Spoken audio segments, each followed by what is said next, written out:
Welcome back to my channel. तो guys कल के वीडियो में हम लोग प्लांट सेल के बारे में बात किए थे और आज के वीडियो में हम लोग बात करने वाले हैं एनिमल सेल के बारे में। ठीक है, अब एनिमल और प्लांट में डिफरेंस आप लोग जानते हैं, बताने की चीज़ नहीं।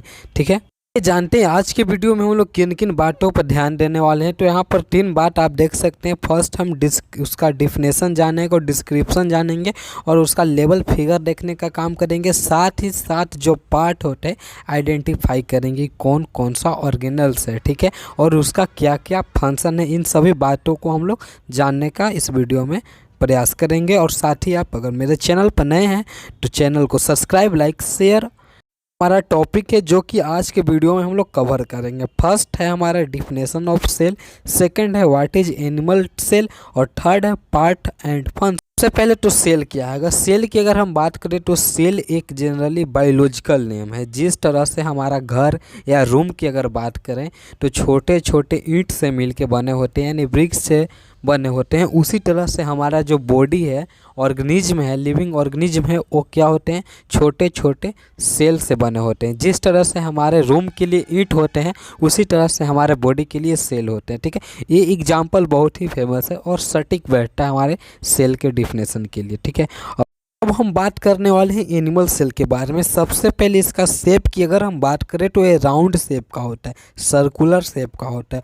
और ये जो एनिमल सेल होता है ये यूकैरियोटिक सेल होता है, मींस वेल डेवलप्ड न्यूक्लियस होते हैं। सेल में हमारे दो में कैटेगराइज किया गया है, वो हो गया प्रोकैरियोटिक और यूकैरियोटिक। तो जो यहाँ पर अभी हमें पढ़ना है यूकैरियोटिक के बारे में। और इसका जो सेल होते हैं इसमें न्यूक्लियस प्रेजेंट होते हैं। ठीक है, और वेल डेवलप्ड स्ट्रक्चर होते हैं, यानी मीन्स आरएनए और डीएनए दोनों पाए जाते हैं। ये थे हमारे एनिमल सेल के बारे में। अब आइए इन सभी के ऑर्गेनल्स के बारे में हम लोग बात करते हैं। कौन सा ऑर्गेनल, क्या क्या फंक्शन है सभी।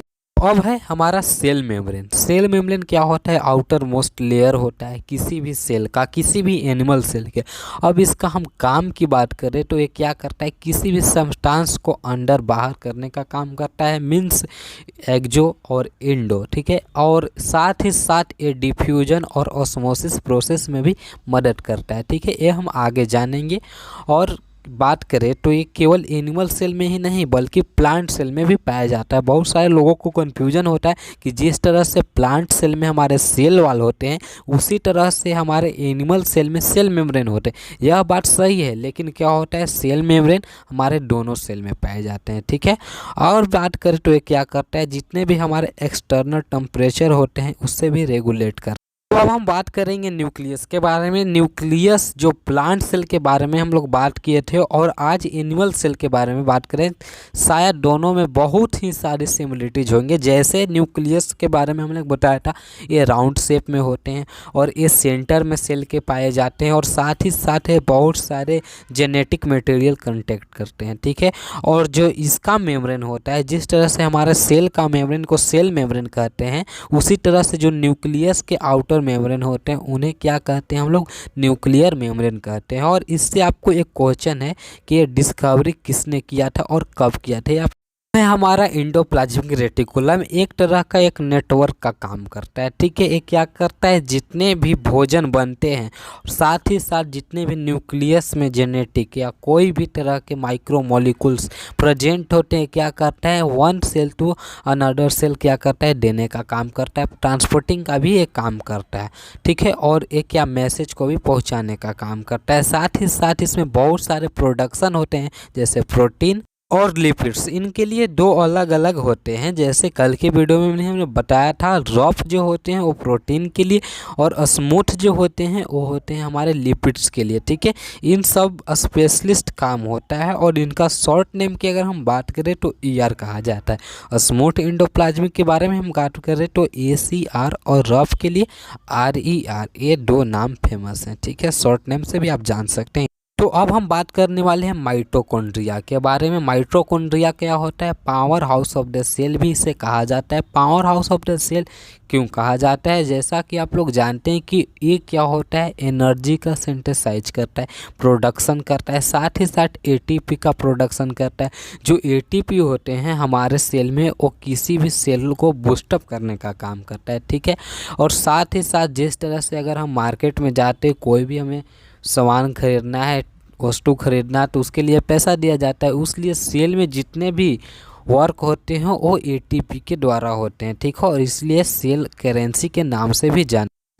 तो गाइज अब हम बात करते हैं लाइसोजोम के बारे में। लाइसोजोम को बहुत सारे नाम से भी जाना जाता है, जैसे स्टोमेच ऑफ सेल, सुसाइडल बैग और साथ ही साथ डाइजेस्टिव बैग भी इसे कहा जाता है। वो क्या करता है, इन सभी नामों से आपका कुछ ना कुछ ध्यान आ रहा होगा। क्या करता है, जितने भी सेल में वेस्ट मटेरियल होते हैं वो क्या करता है, एक खाने का काम करता है। साथ ही साथ जितने भी अगर कहीं पर हमारा चोट लग जाता है तो क्या करता है, सेल को ईट करने का काम करता है, खा जाता है, उसे डाइजेस्ट कर जाता है, यानी कुछ ना कुछ हार्मोन रिलीज करता है जिसके कारण से हमारे सेल डाइजेस्ट होते हैं। इसको सेल का स्कैवेंजर भी कहा जाता है, ठीक है। स्कैवेंजर भी आप समझ सकते हैं, सेल को जो साफ सफाई करता है नेचर में हमारा, उसी तरह से सेल में साफ सफाई करने का काम करता है। और ये ही कुछ इंपॉर्टेंट बात थी, ठीक है। और इसका जो इन्वेंट किए थे, डिस्कवरी किए थे, ये आपको कॉमेंट में बताना है।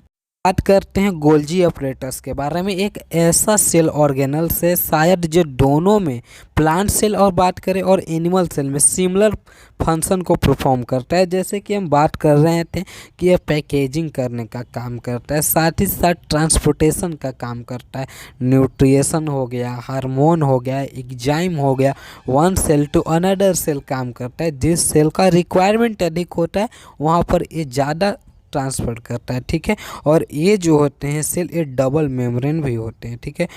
एक्सटर्नल सेंट्रियोल्स की अगर हम बात करें तो जितने भी हमारे सेल होते हैं उसका नाक कैसा होगा, मुंह कैसा होगा, यानी मीन्स शेप कैसा होगा, ये डिसाइड कर सकता है। ये आप कुछ सुना हुआ लग रहा है जेनेटिक जैसे, जी हाँ, ये जो हमारा है क्रोमोसोम्स के इनसाइड में पाया जाता है, जो कि जितने भी जेनेटिक इन्फॉर्मेशन को ये स्टोर करता है और उसी को ऑन स्प्रिंग अपने पेरेंट्स से चाइल्ड सेल, डॉक्टर सेल में क्या करता है, देने का भी काम करता है, ट्रांसफ़र करता है one medium to another medium. पर अगर डिफरेंस की बात करें प्लांट सेल और एनिमल सेल में, तो ये भी हमारा एक वैक्यूल्स भी आ जाता है। वैक्यूल्स जो होता है वो प्लांट सेल में जानते हैं ह्यूज अमाउंट में पाया जाता है, ह्यूज एरिया को कवर करता है। लेकिन यहाँ पर अगर हम बात करें एनिमल सेल में बहुत ही कम, न के बराबर सेल में अपना जगह बनाता है, ठीक है। और हमारे सेल में क्या होते हैं, सब ज़्यादा कोई अगर जगह घेरने का काम करता है तो वो हमारा है ईआर है और माइटोकॉन्ड्रिया होता है, वो स्पेशली एनिमल सेल में, ठीक है। लेकिन हम जानते थे कि प्लांट सेल में क्या थे, वैक्यूल सबसे ज़्यादा एरिया घेर